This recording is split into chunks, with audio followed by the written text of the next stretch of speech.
What's up, guys? Welcome back to my YouTube channel. In today's episode, we're actually doing something very special, a new series called Arrived, where I'm basically talking about people's properties. This is my first one that I actually purchased for the first time in 2015 to rent as a midterm rental. But this segment will actually be multiple different people's properties that we'll be walking into, checking out. We'll figure out how much they're making as either a short-term or midterm rental. But for today, we're gonna be talking about my specific property. So welcome to the series called Arrived. Come on in.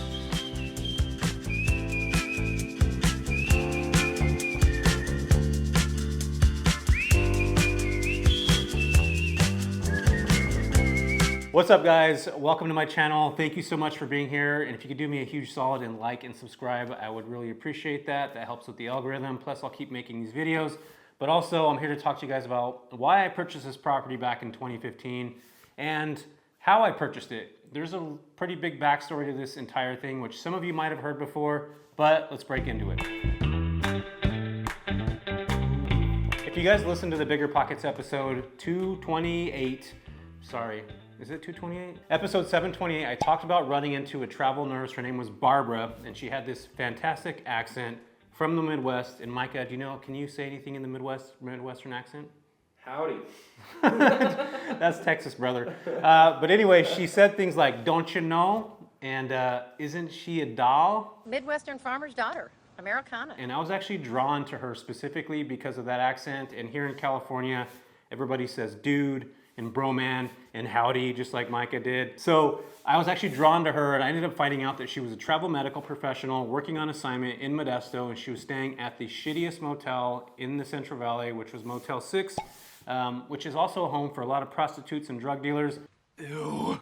And imagine being a clinician where you're actually working 12 hours a day overnight, and then you're staying in a prostitute-ridden, drug-dealing hotel, motel, whatever it is. And I actually asked her this one question. I said, how much are you paying to stay in the shitty hotel? And she told me she was paying $3,000 a month. I did not have any real estate experience in 2015. I watched my parents buy a lot of real estate as a child and eventually lose that stuff, but that's another story for another day. But that's for another time. So my first thought was to buy a property specifically to house travel medical professionals like Barbara, because I noticed there are plenty of Barbaras coming into the Central Valley, so I took a chance. I ended up heading over to the HR department of the hospital that she worked in. So I talked to the HR department, and I actually asked them if there was a way that I can get a contract with the agencies that were housing these travel medical professionals. Most people aren't going to take this approach where they actually go into the hospital. I happen to be working there. But if you do have this opportunity to talk to somebody specifically in the HR department, you're going to want to ask one of two things. Do they currently have travel medical professionals that are heading there? And number two, what agencies are they connected to, and who are the recruiters that the hospitals are directly connected to? That's, for me, what opened the door to many other properties in the healthcare sector, and it actually opened the door for me to start a business-to-business company, which is what I'm actually operating now, 7-8 years later. So for me, that one conversation actually allowed me to start making contracts with these hospitals and with these companies to have travel medical professionals stay in my properties. And for me, this property is about a mile from the hospital, if not even closer than that. So I had a perfect opportunity to house clinicians and also to build rapport with the hospitals, and obviously house clinicians that are coming to this community and that are helping the community. So for me, it was a win-win situation. It's a win-win situation. And I landed my first contract for $4,500. When I purchased this home, it was in 2015, and I actually bought it for $340,000. I put down 10%, which was right around $30,000. And for me, that was a super difficult thing to do because I didn't have very much money. In fact, I had to sell my only vehicle that I had to be able to buy this property, which was a 2012 Toyota Tacoma. We're selling the truck. What? And it was worth, at the time, I bought it brand new. I bought it for $31,000. I put down about $7 or $8 grand on the truck. And 3 years later, I ended up selling it for a pretty decent amount of money. I actually had $10,000 left over, and I used that $10K as a down payment on this property. And if I didn't make that decision to, invest in myself and invest in the opportunity there, I would not be to the place where I'm at now.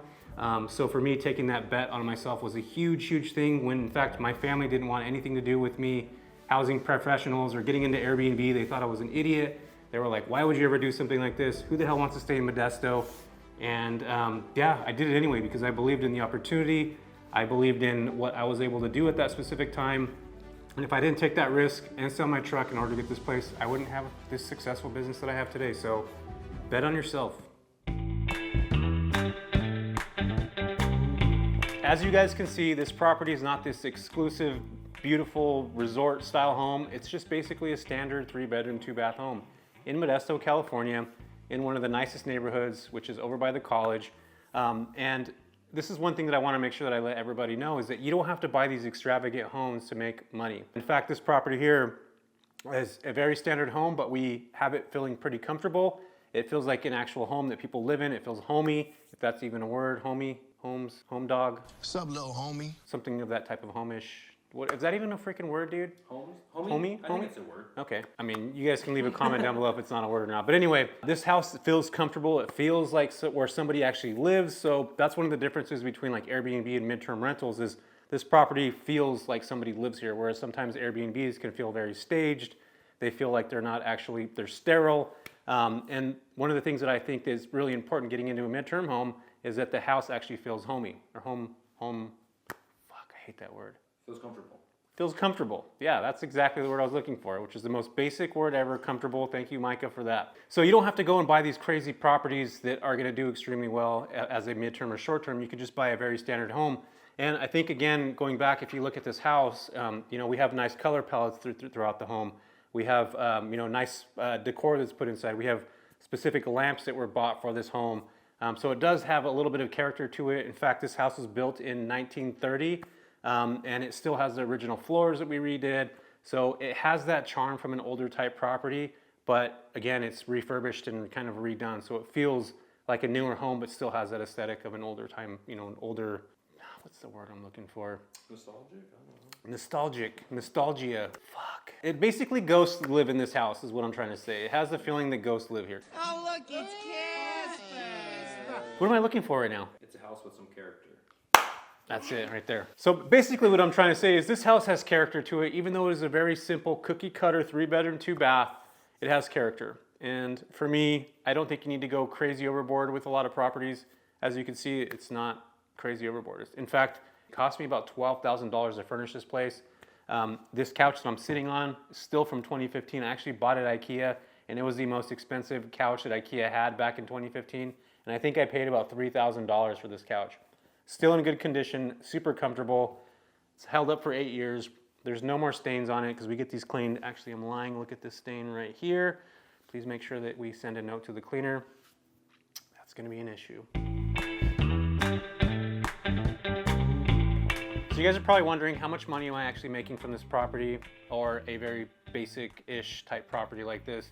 So I'll give you guys the last year that I've been working on this property and how much it's actually brought in. So this property was actually rented for the last year to a family who happened to lose their home due to a fire, and they actually traveled from Stockton all the way to Modesto, which is about a 35-minute drive. And they were totally cool with actually driving over here because they liked the way the home felt and how close it is to a freeway. And they couldn't actually find a property in Stockton where they were actually at that would fit their needs. So for us, this was the perfect property.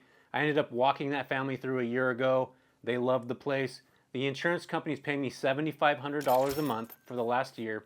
So if you do math on that, 7 times 10 is 70,000. Add 2 more to that, that's about 84,000. Am I right? I should probably do math way ahead of time right now. But anyway, with this property, I'm probably doing around $80-something thousand a year, and that's the gross profit on this place. And my mortgage here is only $2,000 a month. So I'm all in for $2,500. So if we do the math on this, 35, 45, 55, 65, 75. Dude, I'm like a little child doing math right now. It's crazy. So I'm making $5,000 a month from one door that I bought 8 years ago.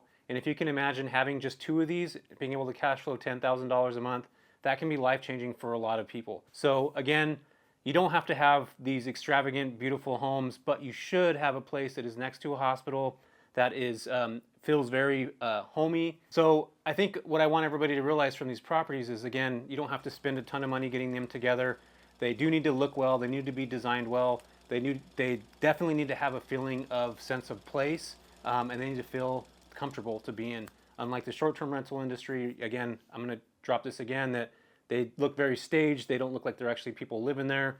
They look like magazines, which is great and fantastic if you're staying for a couple nights, but that's a totally different thing when you're actually living in a property. So again, this property took a lot out of me to buy. I had to sell my vehicle. My family didn't believe in what I was doing, but I want you guys to realize that having the mindset of the opportunities that land in front of you, that's what gives you the purpose to build a business. And for me, if I didn't make that step and make those opportunities and make them work and actually believe in myself, I wouldn't be here with you guys today. I wouldn't have been on Bigger Pockets.